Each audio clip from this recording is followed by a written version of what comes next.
Hello everyone, good morning to all of you. Welcome to online exam station. I am Pooja Patel. आइए चलते हैं current affairs के question पर discussion करते हैं. फर्स्ट क्वेश्चन जो है हमारा, केंद्रीय रक्षा मंत्री राजनाथ सिंह ने एनसीसी प्रशिक्षण के लिए निम्न में से किस ऐप को जारी किया है? तो इसका जो राइट आंसर होगा वो फर्स्ट वाला ऑप्शन होगा इसका, DGNCC ऐप. तो आइए इसके बारे में थोड़ा सा जानते हैं. रक्षा मंत्री राजनाथ सिंह ने एनसीसी प्रशिक्षण के लिए DGNCC ऐप जारी किया है. रक्षा मंत्री ने एक बयान में कहा है कि कोरोना वायरस के कारण लगाए गए प्रतिबंधों को मद्देनज़र एनसीसी कैडेट्स के प्रशिक्षण पर प्रतिकूल प्रभाव पड़ा है. बयान में कहा गया है कि DGNCC नामक मोबाइल ऐप का उद्देश्य एनसीसी कैडेट्स को पाठ्यक्रम, प्रशिक्षण वीडियो और अक्सर पूछे जाने वाले प्रश्न सहित सभी प्रशिक्षण सामग्री प्रदान करना है. यह ऐप एनसीसी कैडेटों को देशव्यापी ऑनलाइन प्रशिक्षण आयोजित करने में सहायता करेगा. यह डिजिटल लर्निंग में एनसीसी कैडेट्स के लिए उपयोगी होगा. कोरोना वायरस के कारण उत्पन्न कठिनाइयों का सामना करने में ये मदद भी करेगा. नेक्स्ट क्वेश्चन है, टिकटॉक कंपनी के किस CEO ने अपने पद से इस्तीफा दे दिया है? तो इसका जो राइट आंसर होगा वो बी वाला आंसर होगा, केविन मेयर. ये इसका राइट आंसर है. भारत में बैन के बाद अमेरिका में भी संकट का सामना कर रहे हैं. टिकटॉक के CEO ने इस्तीफा दे दिया. बता दें कि अमेरिका ने टिकटॉक को सुरक्षा के लिए खतरा बताया है. डिज्नी के पूर्व कार्यकारी अधिकारी मेयर मई में टिकटॉक के CEO बने और अमेरिकी राष्ट्रपति डोनाल्ड ट्रंप ने टिकटॉक पर प्रतिबंध लगाने का आदेश दिया है, जिससे बचने के लिए इसकी मूल कंपनी बाइट डांस को 90 दिनों के भीतर अपना अमेरिकी परिचालन किसी अमेरिकी कंपनी को बेचना होगा. तो ये इसके फैक्ट रहे. और ये रहा अमेरिका. तो अमेरिका के बारे में थोड़ा सा जानते हैं. अमेरिका जो है इसके ऊपर भी मतलब ये भी कभी गुलाम हुआ करता था. तो इसका जो गुलाम कौन था, मतलब गुलाम कौन करता था, तो वो ब्रिटेन देश था. और ये स्वतंत्र कब हुआ था? तो ये 4 जुलाई 1776 में ये अमेरिका जो है स्वतंत्र हुआ था. आइए नेक्स्ट क्वेश्चन, केंद्र सरकार तीनों सेनाओं को मजबूती प्रदान करने के लिए किस जगह एयर डिफेंस कमांड की स्थापना कर सकता है? तो इसका जो राइट आंसर होगा वो प्रयागराज, यानी कि डी आंसर होगा इसका. LC और LOC पर जारी तनाव के बीच सरकार तीनों सेनाओं को लगातार तेजी से मजबूत करने में लगी हुई है. सैन्य मामलों के विभाग में सशस्त्र बलों के पुनर्गठन की प्रक्रिया तेज कर दी है. इसके तहत अक्टूबर के दूसरे सप्ताह के दौरान प्रयागराज में भारतीय वायुसेना के तहत नई एयर डिफेंस कमांडर की स्थापना हो सकती है. इस एयर डिफेंस कमांडर का गठन भारतीय वायुसेना के मध्य कमान मुख्यालय के साथ किया जाना प्रस्तावित है. इसके तहत आगरा और ग्वालियर, बरेली ये सब एयरबेस आते हैं. कमांडर का उद्देश्य 3 सेवाओं के संसाधनों को एक कमांड के तहत संयोजित करना है. इसे सक्रिय कर देश की वायु क्षेत्र को सुरक्षित करना है. तो ये जो तीनों जो सेना है, तो जल थल वायु ये जो सेना है, इनके जो उपाध्यक्ष होते हैं उनकी नियुक्ति कौन करता है? तो उनकी नियुक्ति जो है राष्ट्रपति जी करते हैं. तो आइए नेक्स्ट क्वेश्चन, बांग्लादेश ने किस देश के एक कंपनी द्वारा निर्मित कोविड-19 के संभावित टीके के मनुष्य पर अंतिम स्तर के प्रशिक्षण को हाल ही में मंजूरी दी है? तो इसका जो राइट आंसर होगा वो होगा चीन, यानी कि फर्स्ट ऑप्शन इसका राइट आंसर है. बांग्लादेश ने चीन की एक कंपनी द्वारा निर्मित कोविड-19 के संभावित टीके के मनुष्य पर अंतिम स्तर के प्रशिक्षण को हाल ही में मंजूरी दे दी है.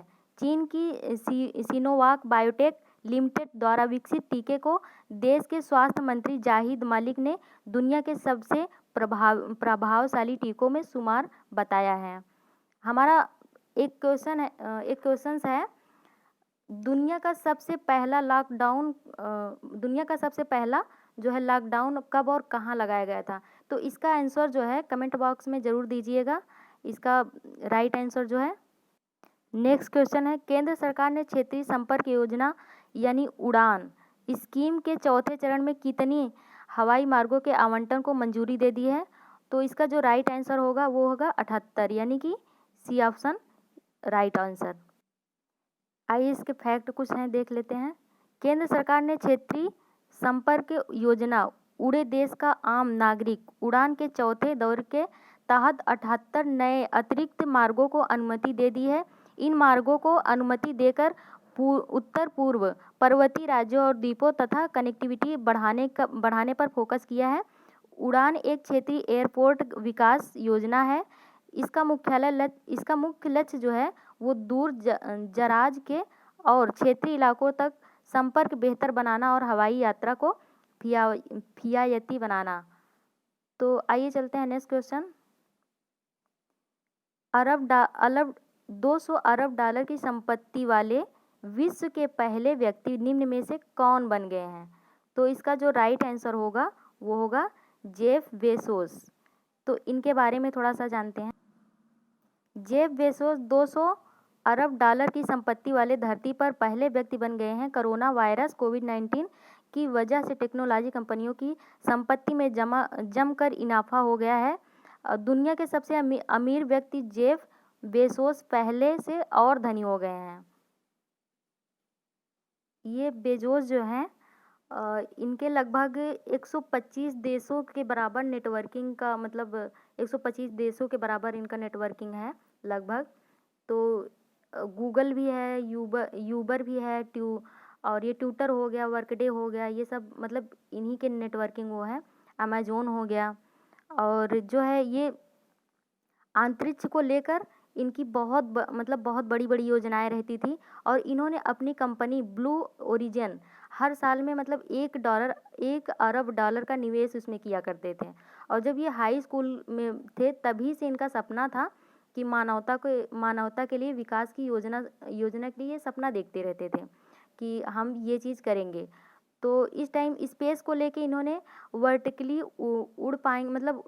उड़ने के लिए जो है कोई स्पेस सेटल के बारे में इन्होंने कुछ लॉन्च कर रहे हैं। तो ये जो कि अगर वर्टिकली जो है उड़ पाएगा तो ये इसका बार बार यूज किया जाएगा।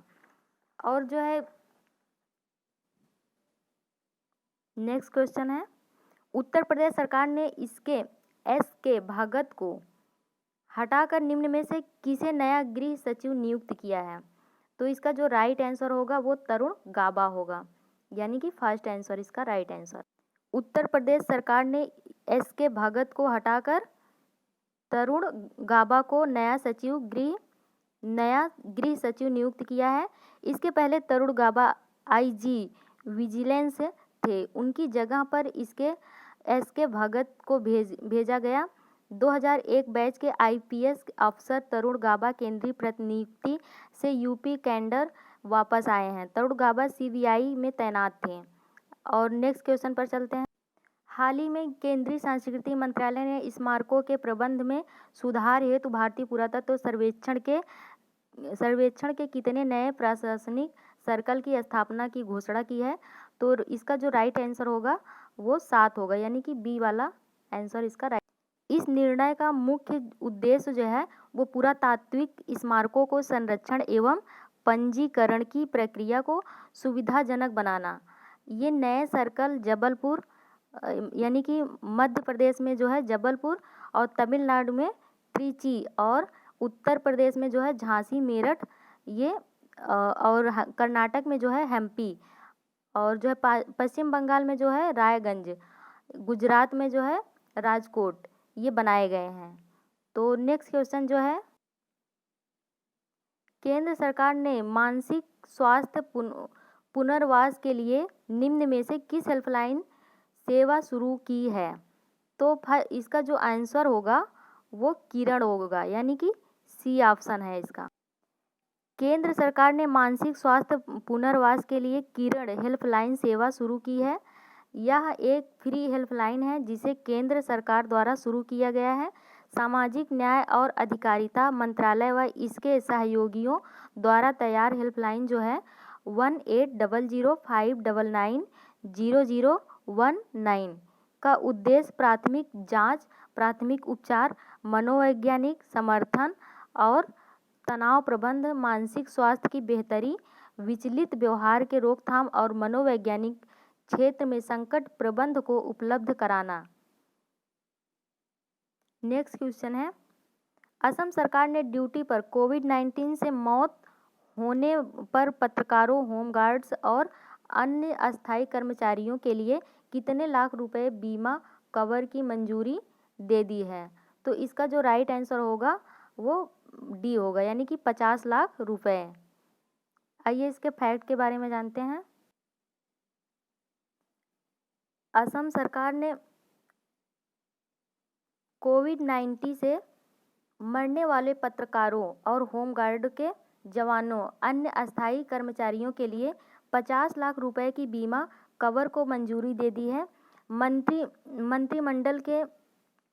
मंत्रिमंडल ने साथ ही ग्रुप 3 व ग्रुप 4 के सरकारी नौकरी के लिए अधिकतम आयु सीमा 2 साल बढ़ाकर 40 वर्ष करने को भी स्वीकृति दे दी है। Thank you so much.